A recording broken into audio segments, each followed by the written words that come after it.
Okay, so let's get going. By the way, I apologize for turning back the clock 2 years on your printout. If you look on the front page, it says it's 2018. Oh, yeah. So we're all younger. Yeah, okay. So now, Safari is the browser that's built into all the iOS devices, the iPads, the iPhones. It's not your only choice. You can use Chrome, you can use Opera. There's several choices you can make, but Safari is a built-in one and it works well in connection with other apps, and so that's what I'm teaching. We'll be spending time in settings to set up the browser the way we want, and then in the browser itself. So settings and Safari is where you'll go into the browser, and you can turn on and off certain things. So I'll go ahead and go into settings, and we'll find Safari. We will find Safari. Did I pass it? You passed it. There it is. Okay. The reason I'm going here first is down here, show the tab bar and show icons in tabs. I think you ought to turn those on if they're not on already. And here's the reason why. Let's go into Safari. Okay, up here is tabs. And so this is turned on so you get to see. We'll get to what tabs are in a minute. And the other one is show icons in tabs. So let's go back to Safari. And you can see the icon of the app shows up. You can turn that on or off. And I find it convenient because you can look at it and know kind of where it is and what website that tab is on by visual rather than reading the name. Sometimes they're pretty chopped up and you can't see. Okay, iPhone, much smaller screen, therefore you can't throw everything on one screen. So on an iPad,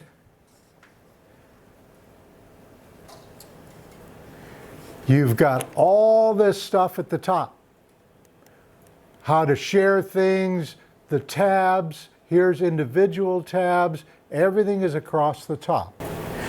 On the iPhone, there are no tabs across the top, and a lot of the stuff that's on the top of your iPad are down here at the bottom.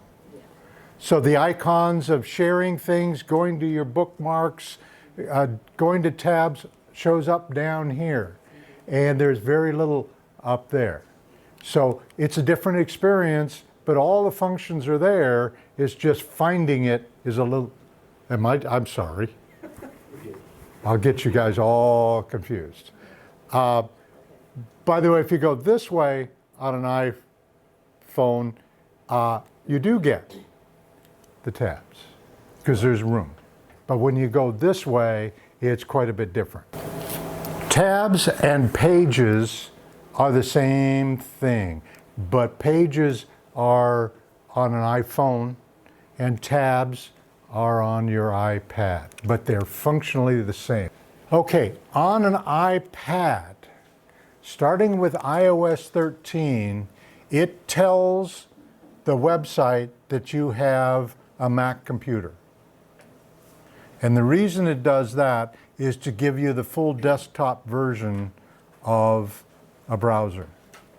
Certain folks like Google would give you a mobile browser no matter what. But when you have a large screen, a mobile browser is very irritating. But Android does not support tablets very well. And so, and it doesn't sell very well. So most of what Google does is on smaller devices. And so they insisted on sending a mobile version, which is much more compacted and simpler than a full desktop. So starting iOS 13, iPads cheat. They tell the website that I'm a Mac so that they'll get a full desktop version, and it'll look like this, even with Google. And if you don't have a Mac, if you have a... It doesn't matter what you have. Your iPad pretends to be a Mac, so it gets a full desktop version, even from people that don't want to give it to you because they don't know you have an iPad.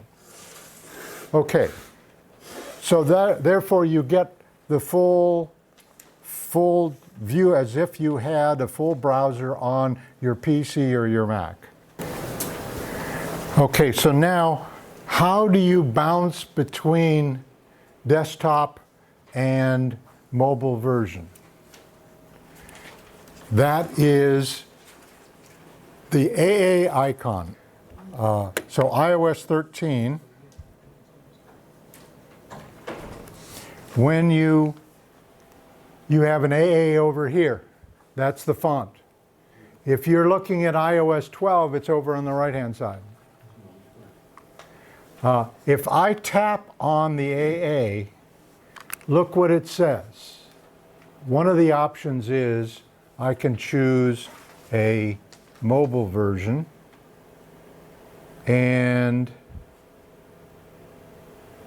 it looks simpler. Didn't change any of this because that's in your settings, but you notice the website changed. Let's go back.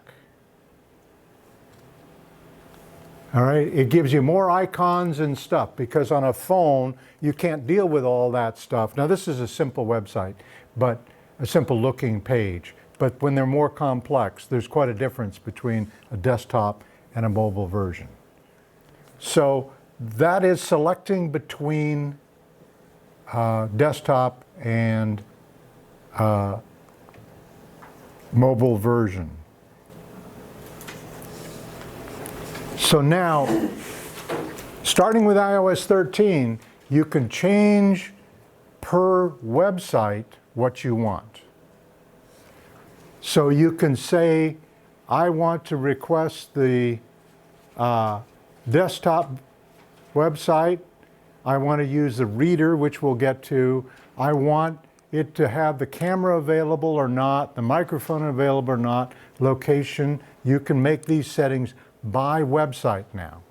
It used to be you'd set for Safari, you can use a microphone. Then it turns out people were turning the mic on when they didn't need it, and that freaked people out. So Apple changed to say you can allow the microphone for a specific website because you need it.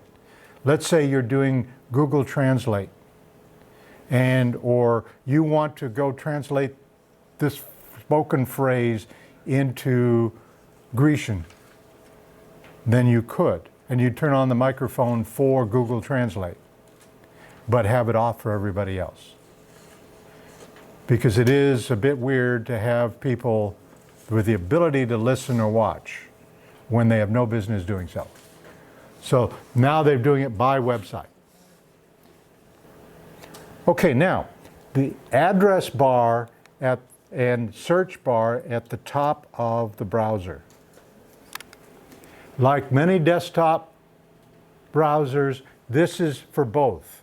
Back in the days of yore, way back in the 18th century, aka 2003, they had separate lines for search and for going to a website. Now they're combined on almost all browsers.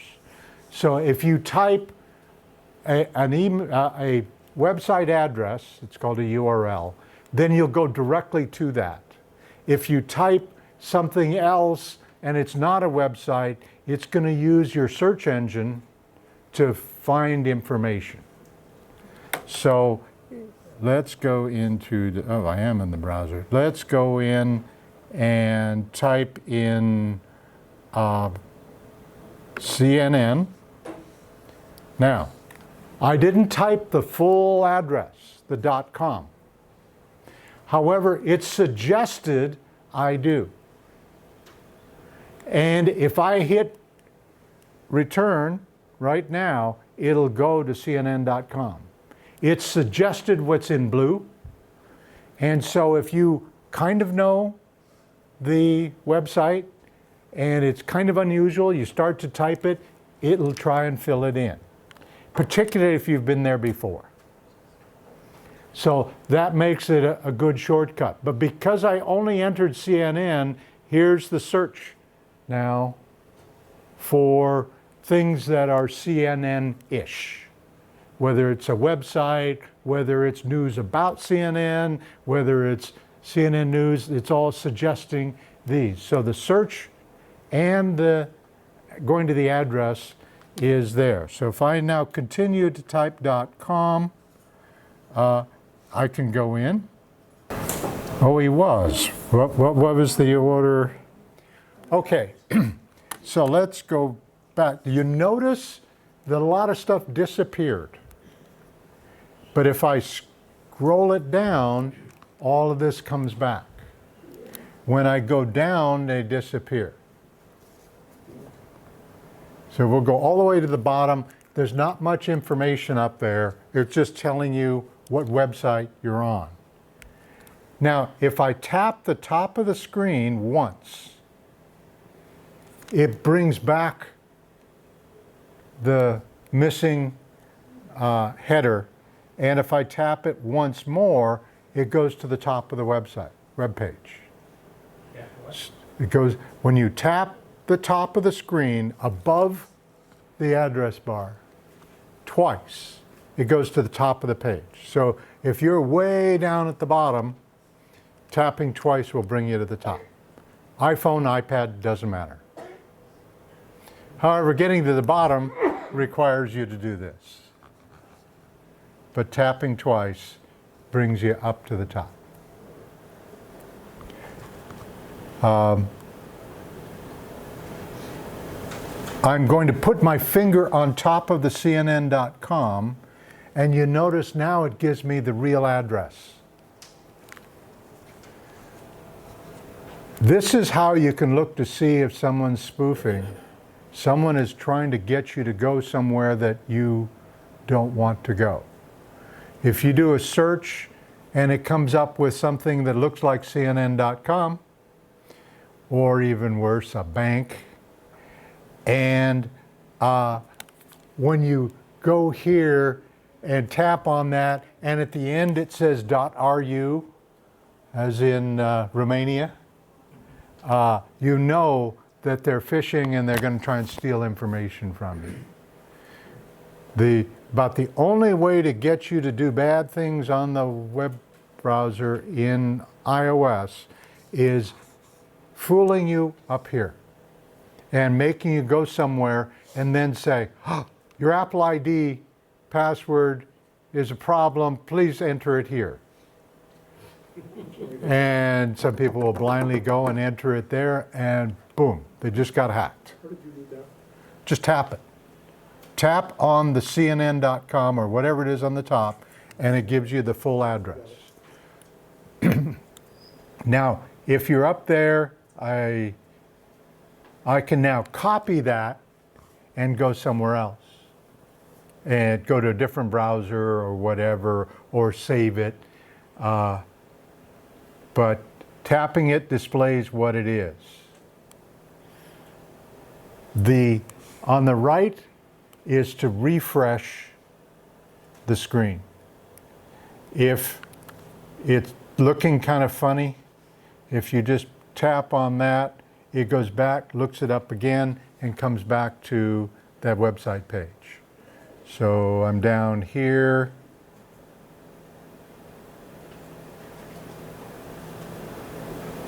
And tap it, it refreshes, the whole screen goes to the top. Okay, now I'm going to tap on this again, you can change the sizes. I'll press the A, and you notice it's getting bigger. Or I can press on the small, and it's getting smaller. So depending on what you want, if you can't read it, you can go there and make it bigger. Of course, you'll have to scroll around a bunch to see it all, but that's okay. If you have a vision issue with that, sometimes a website gives you letters that are about that big. So now you can make it bigger and see what you want to see. Let's go back again. The toolbar is this section up here. I can make that go away. See, it's hiding the whole thing. And now go back. Let's go look at the website details. This is where I was telling you, you can request a desktop website only for this website if you want. Or we'll get to Reader later. If you press and hold on this, if I tap it, it refreshes the screen. But if I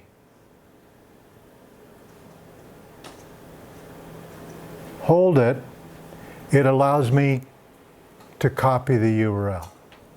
The advantage of that is I don't have to tap it once and then try and make sure that it's going to stay on the whole thing. It didn't stay on the whole thing, and now I copied the, but if I just tap and hold on the refresh, I can copy the URL. In the search, you have 4 choices for who is to do the search. Is it Google, Yahoo, Bing, or a strange sounding DuckDuckGo? If you use Google, it's about the best search engine out there, but they save every search you make forever, and they track you. If that freaks you out, you may not want to use Google. If it makes it convenient because they know what you've done before, and you go search again, and they know, but you'll be getting a lot of ads for all that stuff.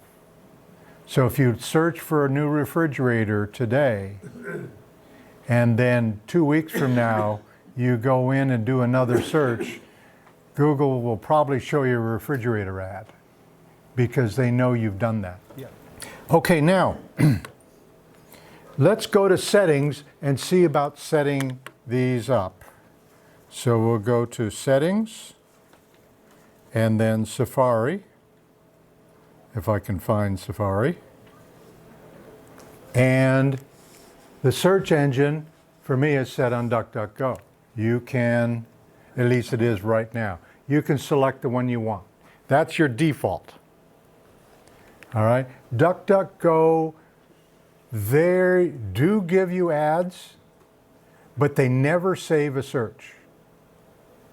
So the next time you go in and search for a book, it's like you'd never done it before.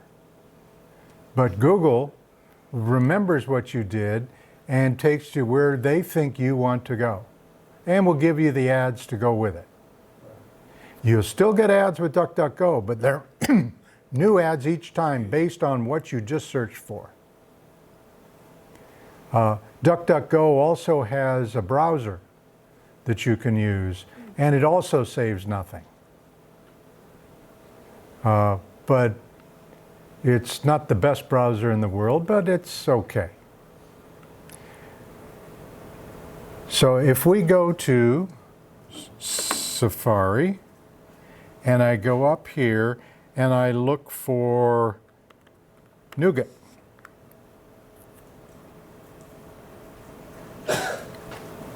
All right, you notice I'm in DuckDuckGo and using that, and right now there's no ad showing up. But I can use another one. let's go to Google and do a search.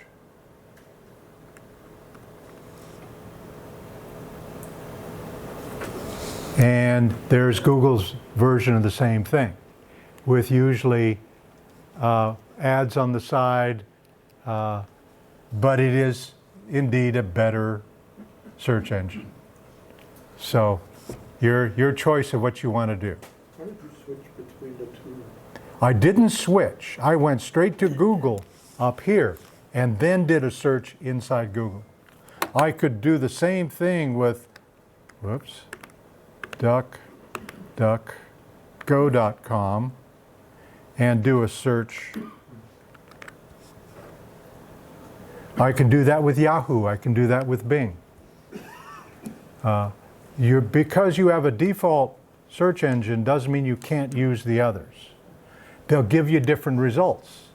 If you do a search for something and not satisfied with it, try a different search engine. It may not be any better. It may work out. You never know.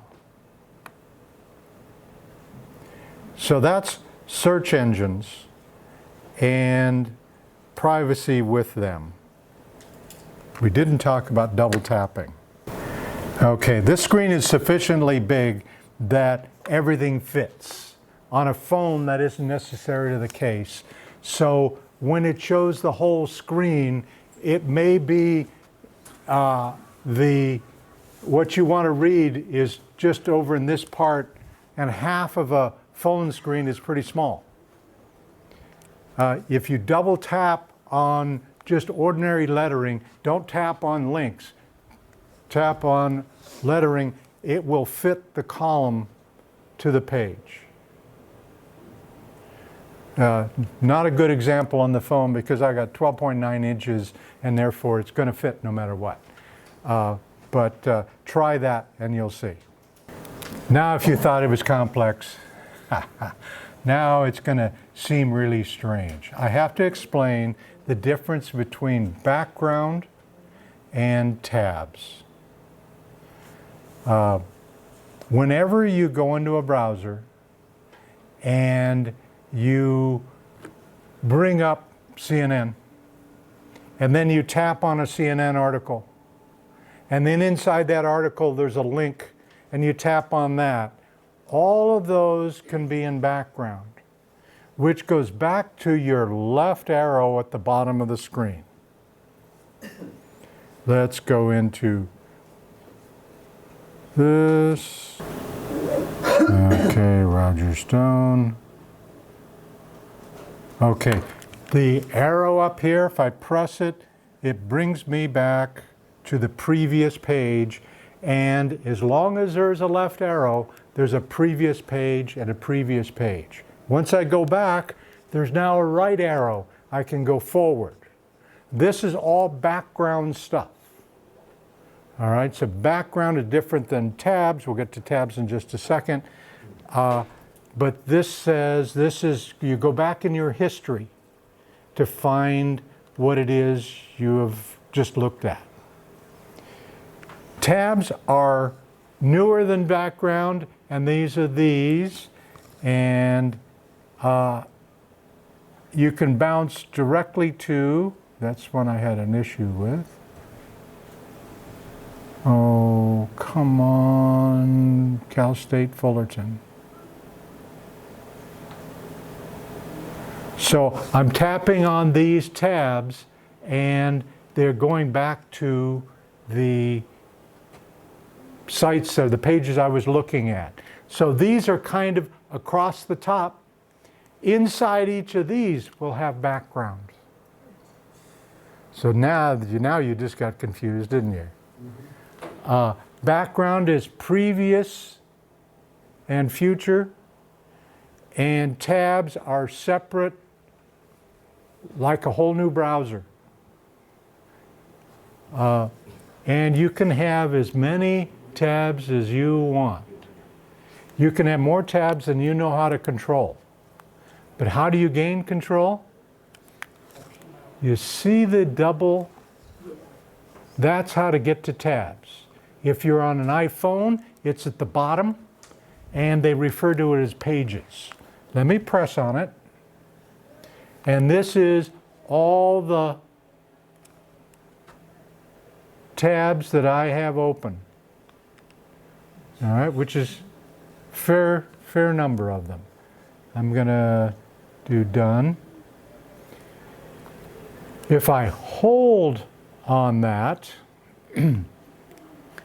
I can close this tab, all the tabs, open a new window. I can create a new tab, and you just have to remember to hold your finger there. So if I said close all tabs, it's going to say, are you sure? And I say yes, they're all gone. So I can close individual tabs. Let's do a couple. CNN. If I want to create a new tab, I hit a plus. And we'll go to DuckDuckGo. And now you notice I have two tabs. I can go between the tabs simply by touching on the tabs. So it's very convenient and better on our memory to use tabs to try to figure out where in your background, you're searching for refrigerators, and you've gone from Whirlpool to Maytag to GE to this and that, whatever, and you're looking at all these refrigerators, and now where was the one I wanted? You have to go through page by page to find that. Whereas if you did them on a separate tab, you can find it easily because they'll be labeled at the top. Or on an iPhone, you press the double square that's at the bottom, and instead of showing you like this, they're stacked, one above another. And you can roam around looking for it that way, yes? What about the history? Oh, we'll get to history. Okay. We have to walk before we run. Okay. Now, if you have multiple devices and you've been using tabs on the other devices, you looked at something on your phone or in this case, yeah, I looked for it on the phone and I want, here's CUS Clay's Performing Arts. That's an open tab on my phone. But if I press it here, it'll bring it up now on my iPad. So if you're bouncing from device to device, any open tab is visible on all your devices. And now I have 3 open tabs. If I want to close the one, I can hit the X, or I can press on the tab button and close the one I want, or I can hold down on it and close this tab. And if I do that, then the Clay Center disappears. So that's how you can control which ones are open. I have had over 400 tabs open. Now that's out of control, no doubt about it. So that's when you hold your finger down and close all tabs and start again. So backgrounds are, think of it, layers underneath a tab. Whether you only have 1 tab or 400 tabs, they're all layers underneath and you can go up or down. Tabs are individual things. You either go across the top on the iPad, or when you turn your iPhone sideways, or you hit the bottom on the iPhone vertically, you hit the bottom double square, and then you can go and bounce from tab to tab. Okay, when you create a new tab, on the iPad, on the top right corner is a plus. If you're on the iPhone, you can't find the plus. You have to hit the icon for tabs, and then the plus will be at the bottom. Deleting the tabs we've already talked about, and deleting all we've already talked about. Okay, now let's talk about reader. Oh no, let's talk about history. We had the question brought up about history. Yeah. This button is for bookmarks, right? Yeah. But there's also reading list there and a history there. I'm going to tap on that. I'm going to press on the little book, and it gives me bookmarks, Yeah. reading list, and history.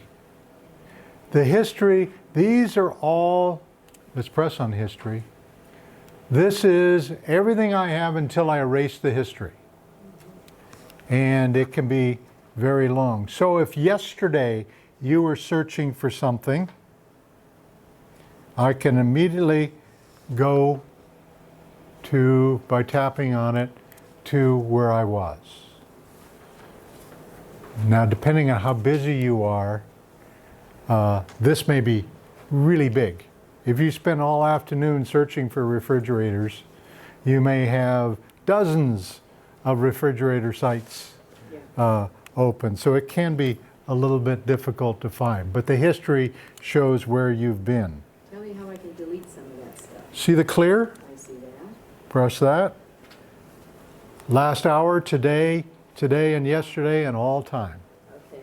You do that and poof, that portion is gone.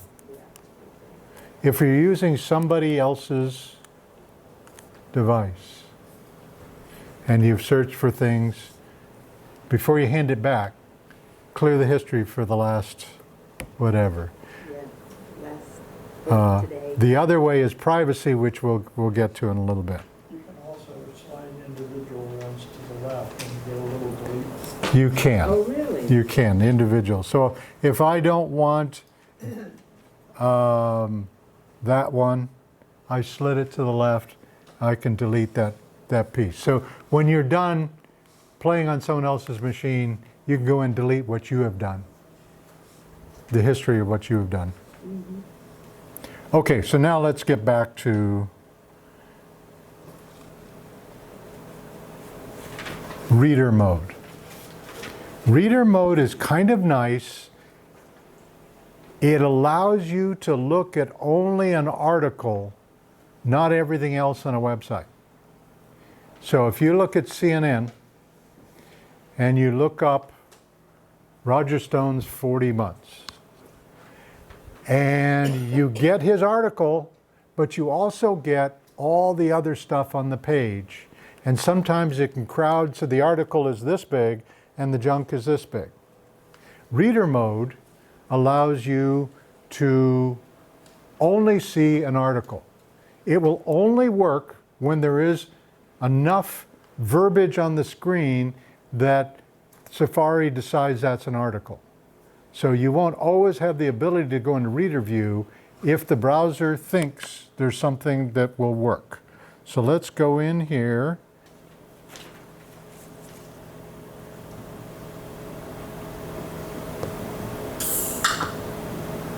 And this one, I have reader view available. I'll press on that. Now, see all this junk? Go to reader view, and now I only get the article. So that makes it a lot more convenient to read articles in reader mode than the regular mode. Okay, now notice that it's dark. Your comment earlier.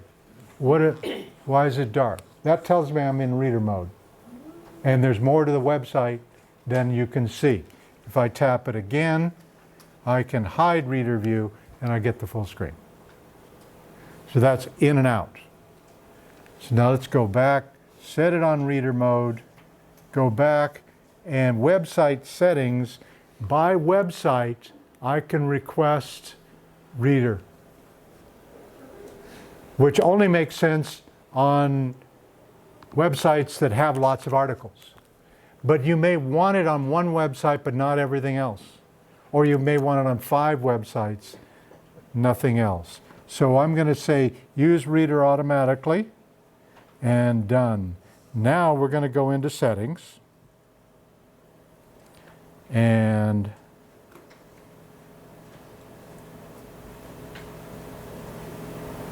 why Safari always escapes me on here. And Can you move those icons? I'm sorry, Can you move those icons on the left side? Sure. can I move them? Up or down? That's what I was doing, yeah. No, I Can you mean, put You mean Safari on if the you top? hold on it, will it? You can only reorder something if you get the 3 little marks. If you get the 3 marks, you can reorder it. This one, can I move it? No. Okay. See where it says Reader? Settings for websites and Reader. I'm going to press on that. And there are 2 that are set automatically on Reader mode. If I turn this on, that means everything is going to be in Reader mode, if it's available, which you may find irritating. You have to decide the way you work.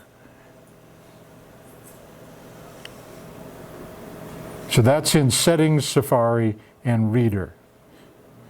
You notice I mentioned earlier that certain things had microphones turned on. My default is deny. If I want microphone turned on, let's say I'm using a website that's Skype, and it needs to have a microphone, needs to have a camera, I have to go turn it on. By default, they're denied.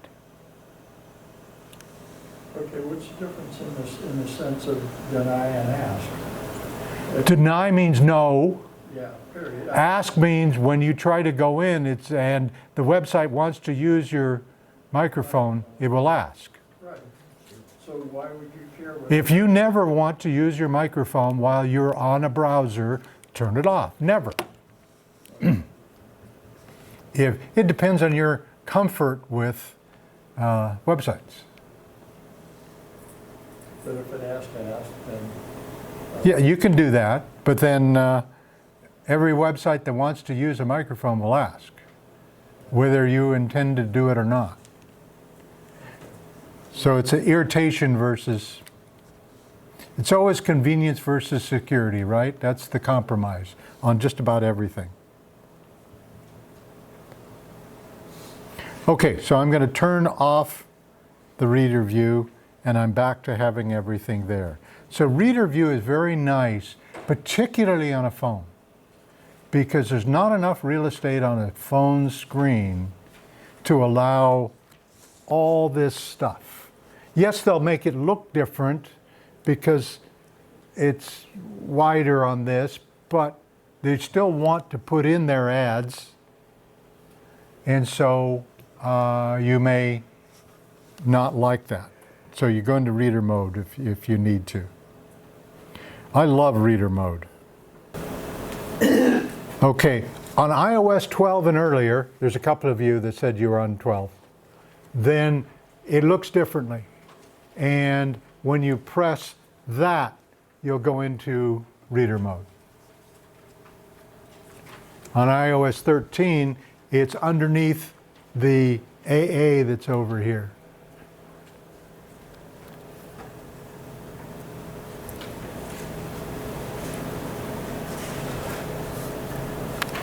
Okay, and if you want to go in and change fonts after you get into a site, then there it is, to change font sizes. So it changed quite a bit. Let's go back. I forgot I had that. Okay, so I tapped on that, and then you can change your fonts.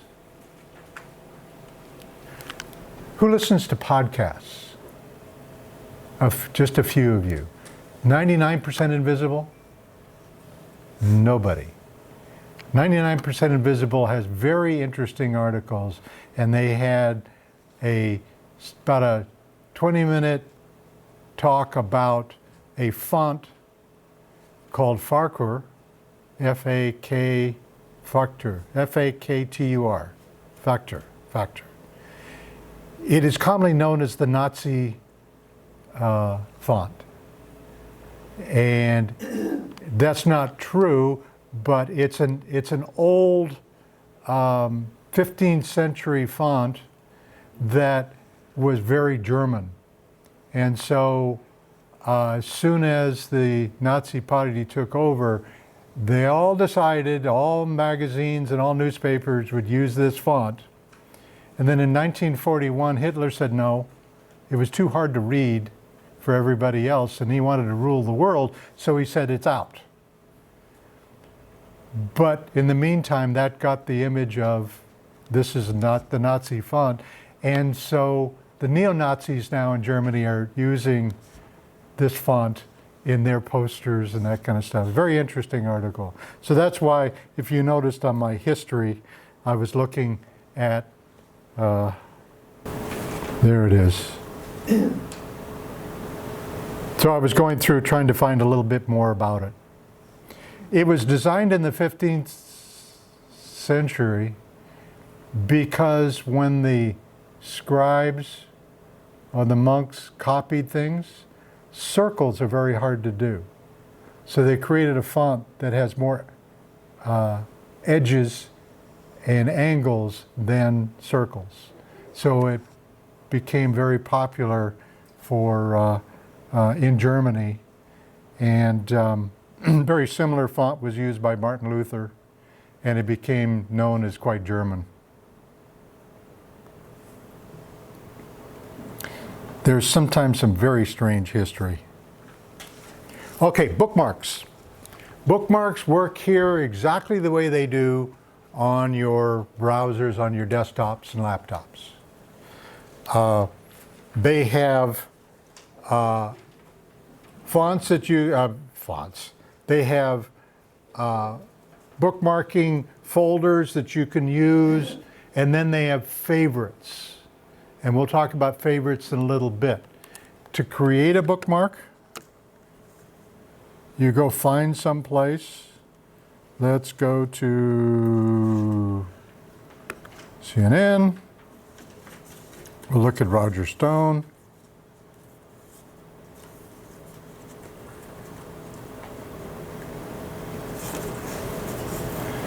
And I want to create a bookmark for this. And to create a bookmark, you use the share on your iPhone or iPad. Anytime you want to go from one place to the other, share anything, it's through the share button. Share it with a person, share it with another app. So I'm going to press that share button, and now there's an add a bookmark. I'm going to add a bookmark, and it's going to ask me what location, what folder, and that has nothing to do with Apple Pay. I'll just put it in favorites. So now it's going to take this and put it in favorites, and I'll do a save. Now I've saved a bookmark. Where do I find it? That's where we were before, up here, and I have to go press on the bookmarks icon. And where is it? It's always at the bottom of, and there it is. Now what if I don't want it on the bottom? Sam, this is for you. You hit the edit, and I get the 3 lines. I also have the ability to delete one of these. So I'll get rid of the magic of cavalry, but I want to move the Roger Stone to the top. So I just drag it up.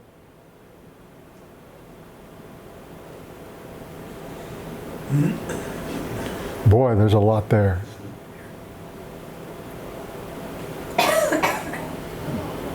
Okay, let's say I want to put it 3rd in line and leave it there and then done. So that's how you can organize inside a folder. See the bookmarks arrow up here? These are all, there's favorites, which is a special kind of folder, and then folders either I've created or Apple created. And if I go into Final Cut Pro, there's things about that I've saved as bookmarks. I hit the edit button, I can add a new folder. So let's say you're going to look at refrigerators. You want to bookmark every interesting web page. With that, I can go in, add a new folder, and the location of the folder I can put anywhere I want. Let's just put it on bookmarks is fine. And I'm going to call it fridges. And now, done. Now all I have to do is find it. And it wasn't at the bottom. There it is, fridges. So now GE refrigerators and GE appliances. We need faster squirrels in the network.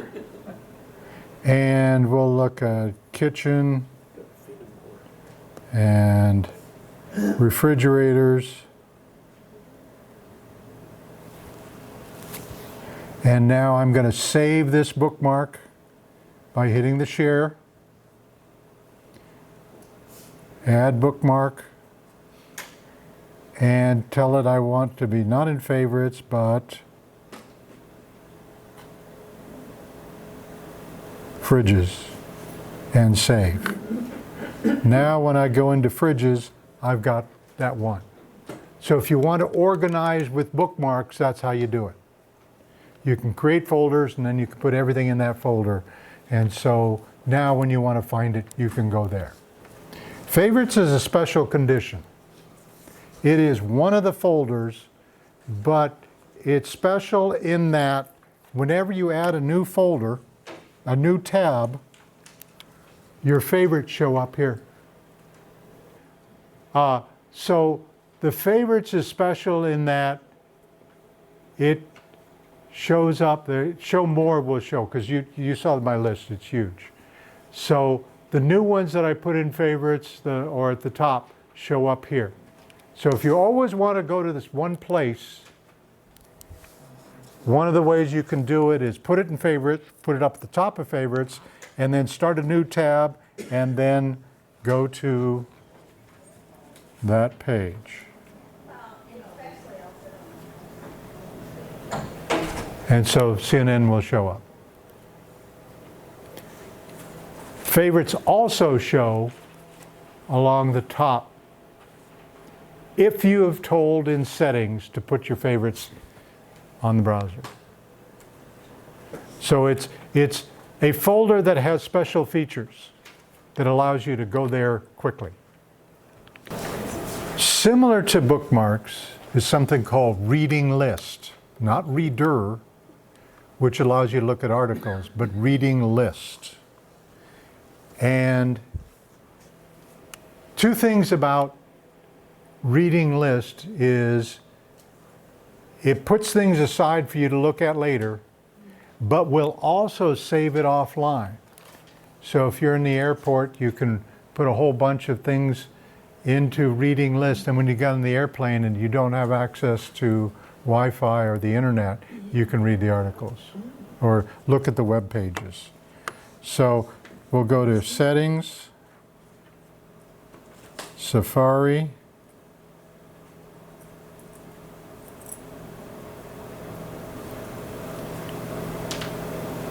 and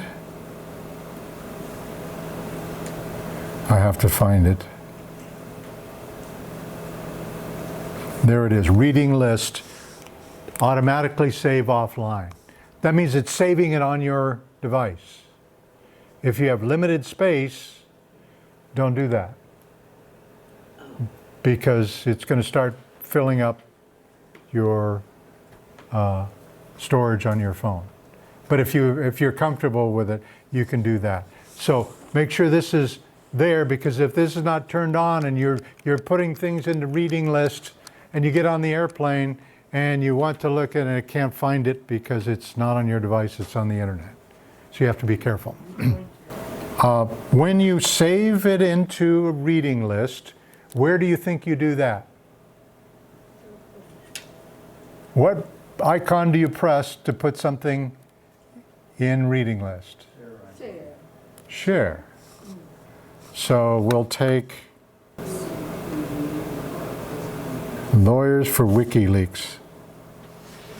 Okay, so here's an article. And I'm going to share it, which was up here. And see, it says add to reading list. You know, the Harry Potter glasses? Now when I go to look at it, I have to go to the bookmark symbol. And there's the Harry Potter glasses. And there is the article I saved to reading list. And there are two conditions. I've read it, I haven't read it. So this is a list of those that I have not read. Yes? Does reading list mean you can look at it offline? That's just what I said. If you have it set in settings that says if you send it to a reading list, save it offline. Okay. So I'm going to press on this article, and you notice it disappeared from over here, but it's now over here.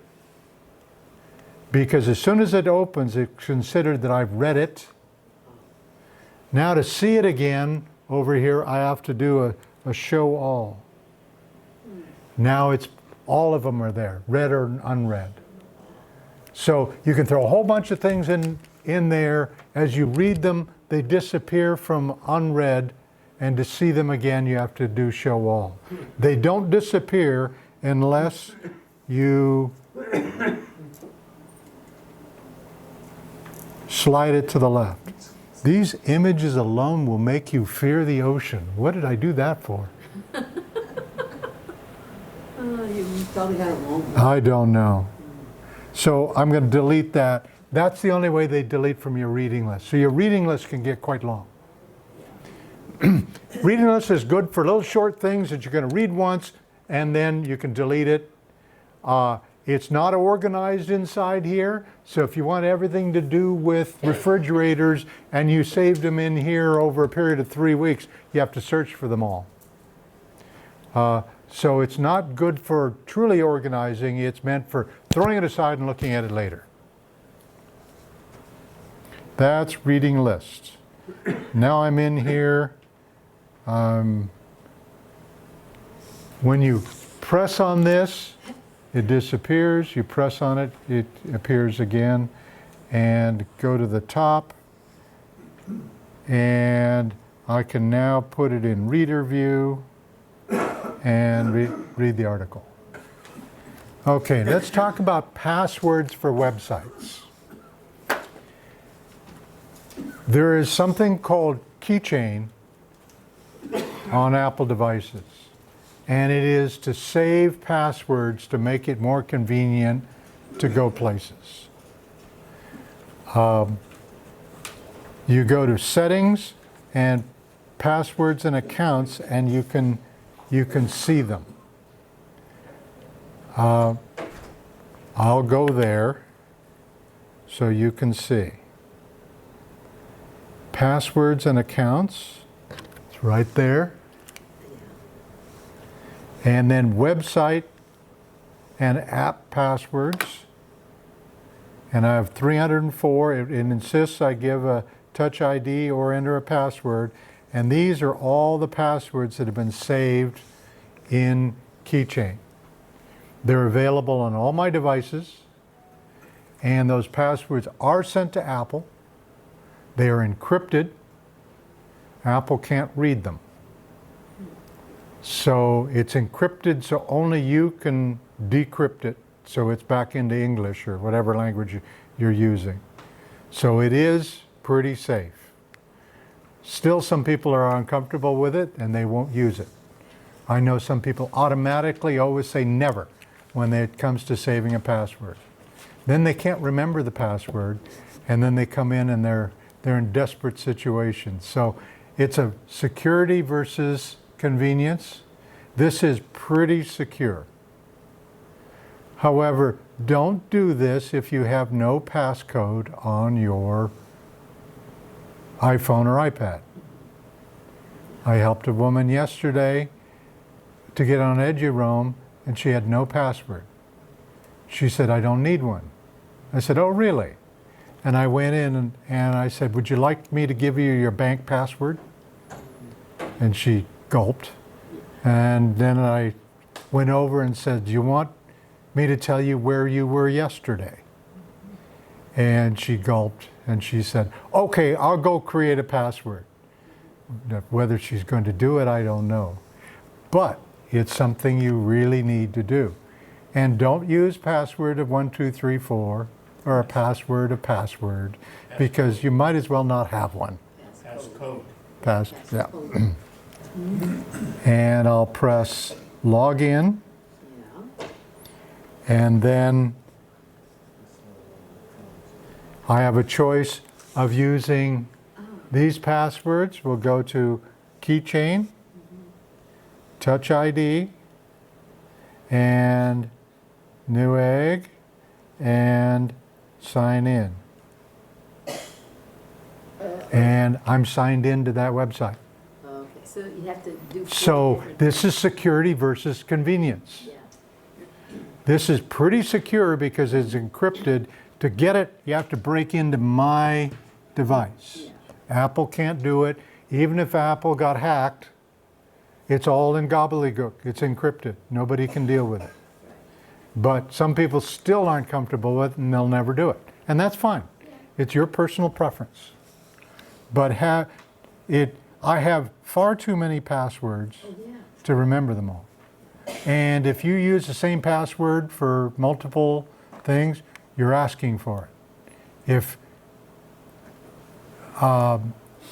Kohl's gets hacked and you use your username as your email address and your password is I like shopping, and they'll go and try I like shopping with your username at every website they can until they find one that works.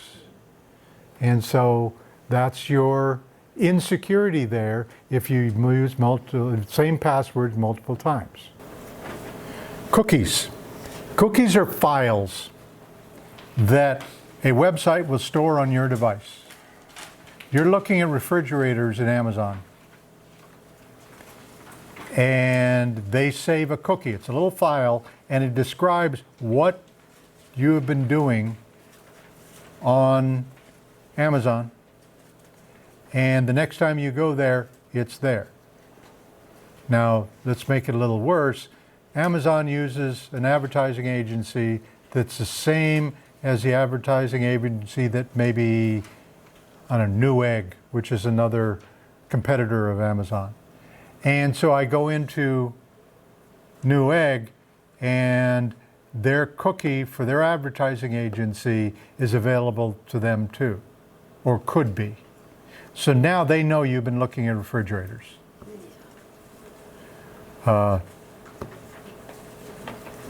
You can block cookies in settings, but then some websites won't work. Your bank saves certain information. When they come to you, you come to them. They know you've used this iPad to go into them because there's a cookie there that tells them. If I delete the cookie, then there's going to be more security questions come up about authorizing into the bank than there would be if I had not deleted the cookie. And some websites will not let you in if there's no cookie, if you block cookies. You may not have one there yet, but they're going to save one.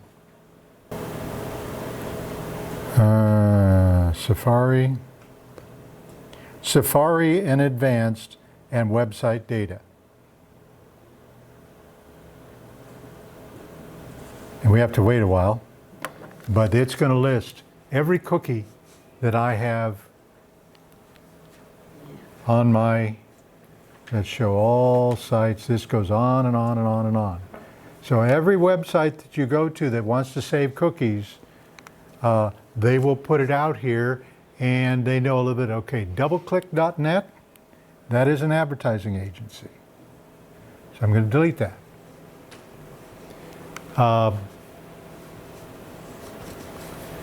So these are little files. They tend to be fairly small, but it records what you've done with them, so when you come back, they can help you more. Sometimes it's in your favor, sometimes it's not. Which shows the actual cookies? You can't look in the cookie. That is the cookie. The website data then? It's under website data. Those are cookies. Those are cookies, okay. Cookie is a file that they keep on your device. So when you come back, they can see more information about you. Okay, look at the bottom. Remove all website data. I press on that, and it's going to say, are you sure? And if I say yes, remove, all those cookies are going away. Now, the next time I go in the bank, I'm going to get more questions because they don't know I've been there from this device. So they don't trust this device until I prove I'm who I say I am. So be careful about deleting them because it's going to be a little more inconvenient. But you can feel a little more comfortable that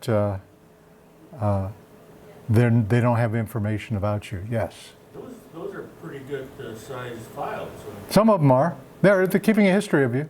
Wow, Yeah. they must be saving a lot.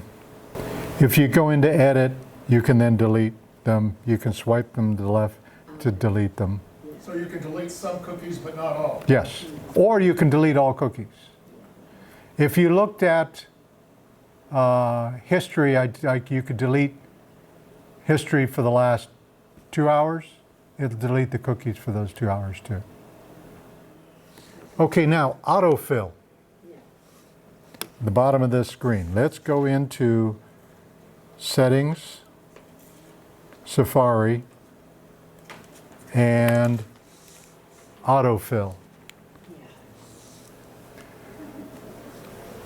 When you're on a browser, let's say you are going to Clay's Performing Arts Center and you want to get tickets to whatever performance is coming up.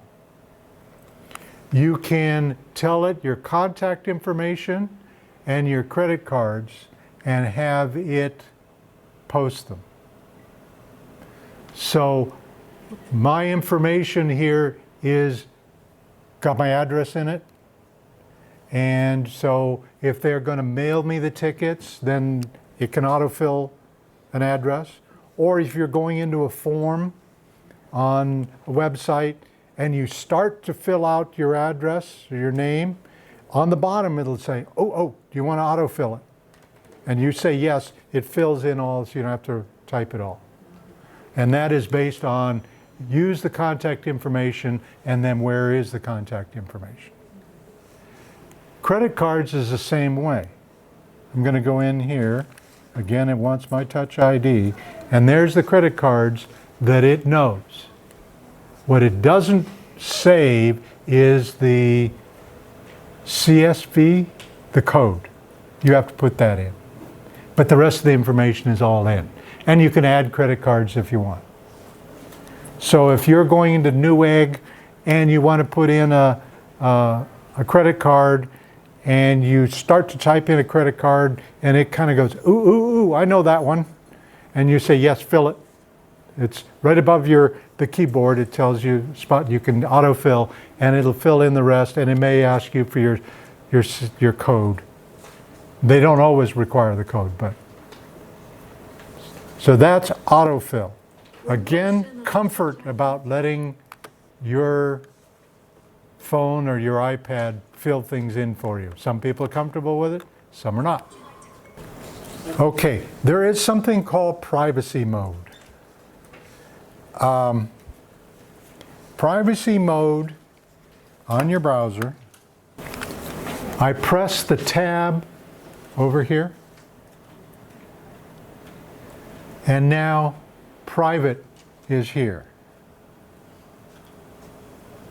The screen goes dark and it says browsing mode, and I want to say done.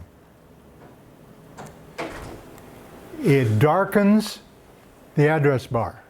That tells you it's turned on.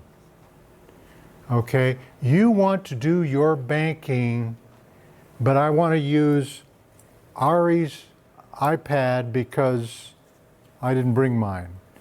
And I know that if I don't transfer money today, so I have to do it. Ari is saying, yes, you can use my iPad. I want to go into privacy mode because I don't want to leave any cookies or any history of what I've done on his phone. All right, so you go into privacy mode, and then you can go into whatever site you want. CNN is probably not it doesn't matter for privacy. But even if the website says I have to have a cookie, and you've enabled cookies, it will create the cookie. But when you leave private mode on your phone, it deletes the cookie.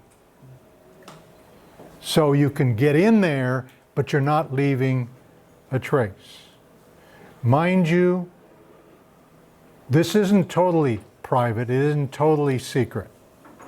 Your internet provider knows everywhere you're going. So if you're using Spectrum, Spectrum has and does track all its users and probably sells that information to people. So just because you're in private mode doesn't truly mean this is cloak and dagger, nobody's going to know what I'm doing. All it means is I'm not leaving a trace after I close it on this device. Yeah, I have it on all the time, so that's not bad. Except that you have no history.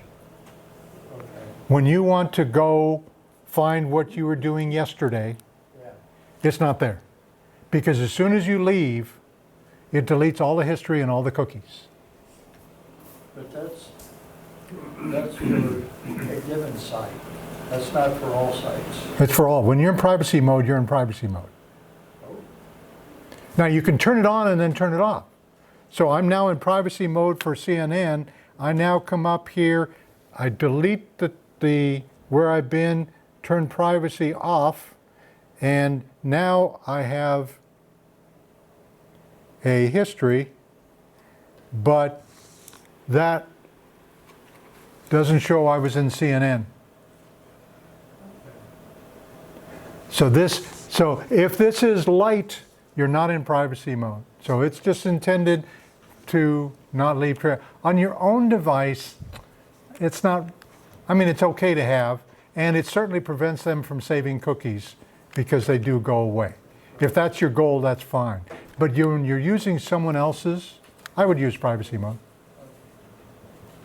That way you're fairly comfortable that you left no trace. no trace on Ari's phone about my banking. Okay, I talked about the iCloud tabs, which was when we went into favorites, you went to the bottom of favorites. Let's go in here. We'll go create a new one.